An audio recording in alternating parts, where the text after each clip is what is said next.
নমস্কার বন্ধুরা, welcome to my channel দীপশিখার রান্নাবান্না। তো আজ আমি তোমাদের কাছে নিয়ে এসেছি তালের সিরিজের আরেকটা রেসিপি, তালের সপ্তপুরি পিঠা। তো আমি প্রথমে পুরটা তৈরি করে নেব।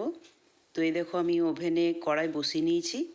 তারপরে নারকেল কুড়া দিয়ে দেবো এবং সঙ্গে দেব চিনি, গুঁড়ো দুধ দিয়ে তারপরে একটু ভালো করে নাড়াচাড়া করে নেব। একটু নাড়াচাড়া করে নেওয়ার পরে আমি গুঁড়ো দুধ দেওয়ার পরে সঙ্গে দিয়ে দেবো লিকুইড দুধ এবং বেশ ভালো করে নাড়াচাড়া করে নেব। নাড়াচাড়া করে নিয়ে তারপরে লাস্টে আমি এখানে দিয়ে দেবো এলাচ। এলাচের গুঁড়ো দিতে পারো তোমরা, বা একটু এলাচ করেও দিতে পারো। তো এই দেখো, আমার নারকেল কোড়া যে পুরটা প্রায় তৈরির দিকে, তো তৈরি হয়ে গেছে। এরপর আমি এটা নামিয়ে নেব। এরপর তালের সপ্তপুরি পিঠা বানানোর জন্য আমি নিয়ে নেব ময়দা এবং ময়দার সঙ্গে নিয়ে নেব তালের পাল্প, সঙ্গে একটু নুন দিয়ে ভালো করে মেখে নেব।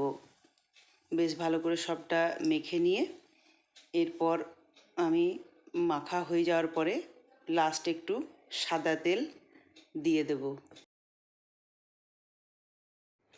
আমার ময়দাটা মাখা হয়ে গেছে। এরপর আমি এটা ছোট ছোট লেচি করে নেব। লেচি করে নেওয়ার পরে একটু লুচির আকারে বেলে নেব।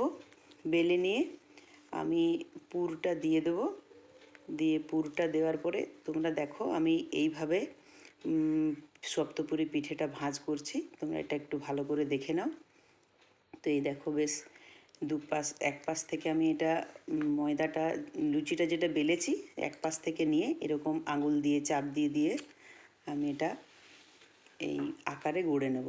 তোমরা চাইলে গোলভাবেও করতে পারো, আমি এইভাবে করেছি। তো তোমরা ভালো করে এটা দেখে নাও।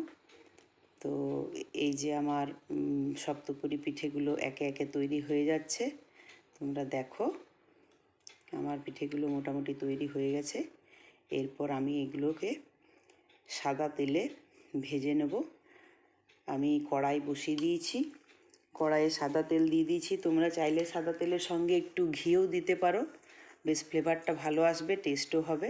তো আমি একে একে তেল গরম হয়ে যাওয়ার পরে দেখো পিঠেগুলো একে একে ভাজতে দিয়ে দিয়েছি। একটু ব্রাউন ব্রাউন করে ভাজবো। তো এই দেখো, আমি দুপাশ থেকে বেশ ভালো করে ভেজে নিচ্ছি।